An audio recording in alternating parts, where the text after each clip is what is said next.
Well, hey guys, this is Jason coming to you again from my home shop here in Napanee. It's spring.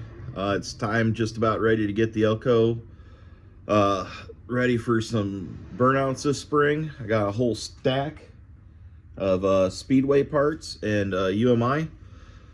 We're going to be working on the front suspension and steering of the car. Let me get you in there and we'll take a look around and I'll show you what I'm about up to. So as you can see, when you come up to the ELCO and you get like the first impression of it, you get the engine sticking out and you get this big, but then when you look at these A-arms, you can tell they're really cranked up in the air and that the bottom A-arm is just about bottomed out because all I really did was cut the springs and that suspension's not really sitting that great. So what I got sitting over in those boxes is a set of upper and lower control arms, a set of drop spindles, and a set of lowering springs. So we're going to attempt to correct all this just to make it look better. Yeah, when you come up to the ELCO, you look at this big engine, but then you see these A-arms not looking the greatest. So I think that's what we're going to work on, is lowering that the correct way and not the wrong way. So that's what this video is about. So first thing we got to do is get in there and tear that all out. I'm probably going to work on this driver's side first and yeah, get one side done and see where we can go from there. Another thing is that steering's all bent down there, so we're gonna get that too while we're in here.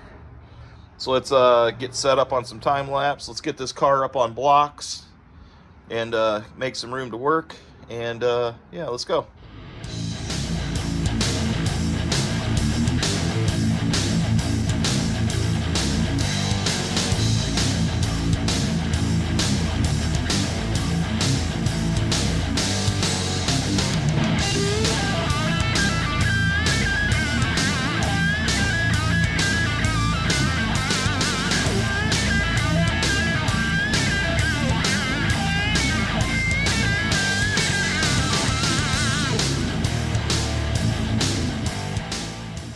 Okay, so we got the ELCO up on blocks. We got the tire off.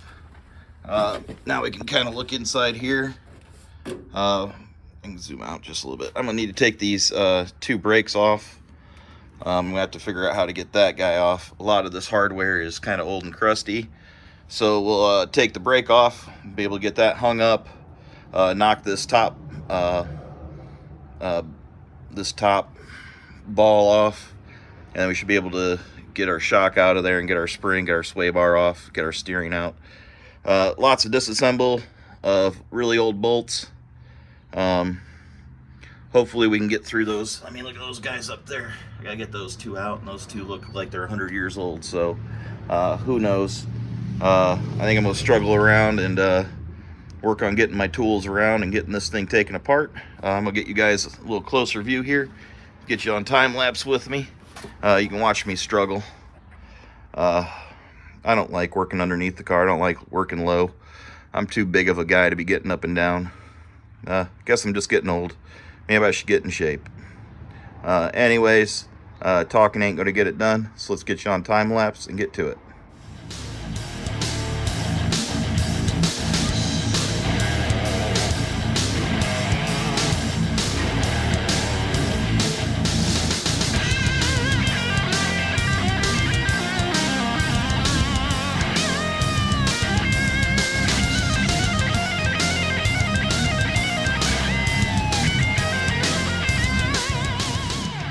All right, guys, so just like that, we got one side off, and we're ready to put the other side on.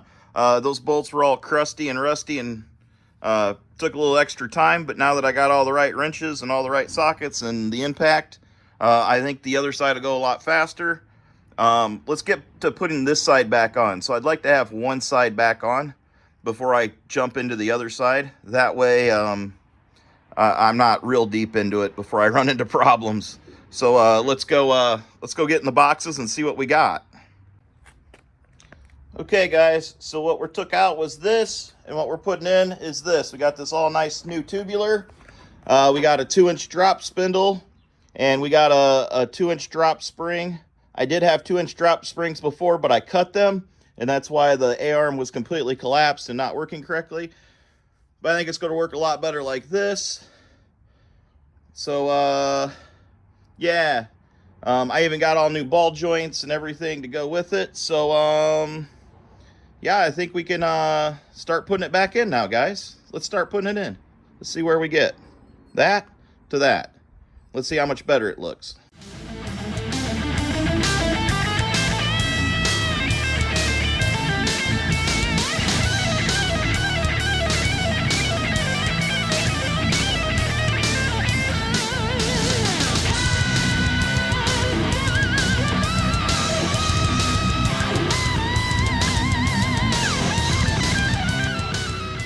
Well, that's in there. I did get that spring in there. Man, I hate putting those springs in, but you gotta do it. So now I gotta strip this spindle. I gotta get that spindle off of that guy. I need to transfer it all over to this. These are 2-inch drop spindles, and you know, new A-arms. I think it's gonna look a lot better. I gotta get that shock in there. Gotta get the sway bar connected. I do got new steering, so I'm gonna have to get that done too. But yeah, let's get this spindle on here so we can get the brake on there, and get that shock in there. Get that sway bar connected. So we got a few things left to do. Well, I got that spindle on and the brake and my shock in. Now all I gotta do is connect the sway bar and the steering. But I'm probably gonna do this other side before I worry about connecting that sway bar, because I got to take it off here, and I also got to get the steering replaced as well. But yeah, just look at this side, you know, versus this side over here. I think that looks so much better, so much cleaner. Yeah, I got to get some cleaning on the frame and whatnot, but I think that just looks better, especially when you walk up to the car. You're not going to see that. You're going to see that. So I think that's going to look a lot better. I think it's going to handle a lot better since the spring's not cut and completely collapsed. Okay guys, it's the next weekend. I spent most of the weekend sick, but I'm going to get started on this side. I'm just going to put you up on time lapse and run all the way through this side. So let's get to it.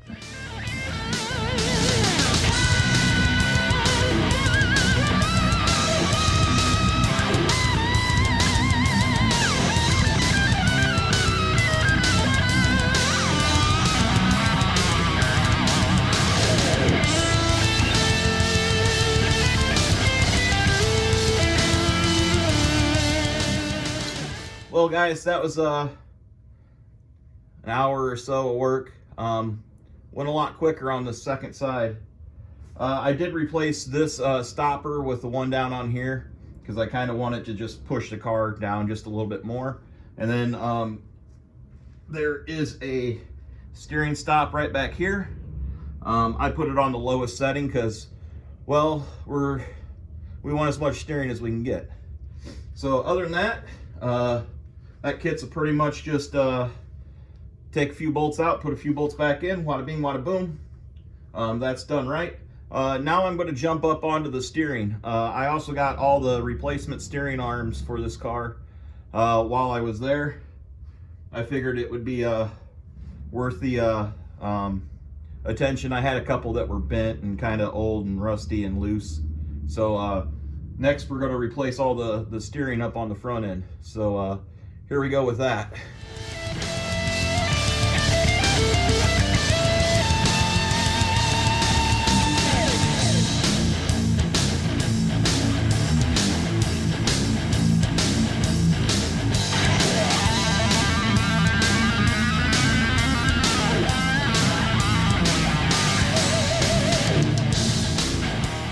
Well guys, putting that steering in wasn't too horribly hard. I do have like a extreme toe out condition right at the minute, so I'm going to have to get to measuring all that and getting it squared up. I think that's going to be the next video. I think I got the sway bar in too. Everything's looking real good. Those those are still loose so that I can adjust them. But yeah, I think that's going to be the next video. I think that's going to do it for today, guys. So what do you think? Does that look a lot better than before? I think it does. I think it does. I think that looks a lot better than before. Well, guys, I think that's going to be it for this video. I'm kind of under the weather. It actually is a full week between the first half of the video with the driver's side and the second half of the video with the passenger side and the steering. I was really sick. We got that all on there. Amazingly, it fit right on there. It is a G body, it is a metric, so there wasn't much thought that it wouldn't just go right in there. But that's how you put a front end on. That's how you put new steering on. It's really not that difficult. You just kind of gotta get to it and get it done. It's getting to be that time of year. It's just about spring. The next video, I'm probably going to have my buddy Zach over, and we're going to get that steering pointing in the right direction, and we'll probably get it outside and fire it up and get the E85 out of it, and get the Rec 90 out of it, and get the antifreeze out of it, and get it ready for burnouts, because you know those are coming up real soon. What do you guys think? Put it in the comments below. Is that front suspension a good upgrade, or should I just left the cut spring lowering kit in the front end? Anyways, that's gonna do it for today. Thanks, guys.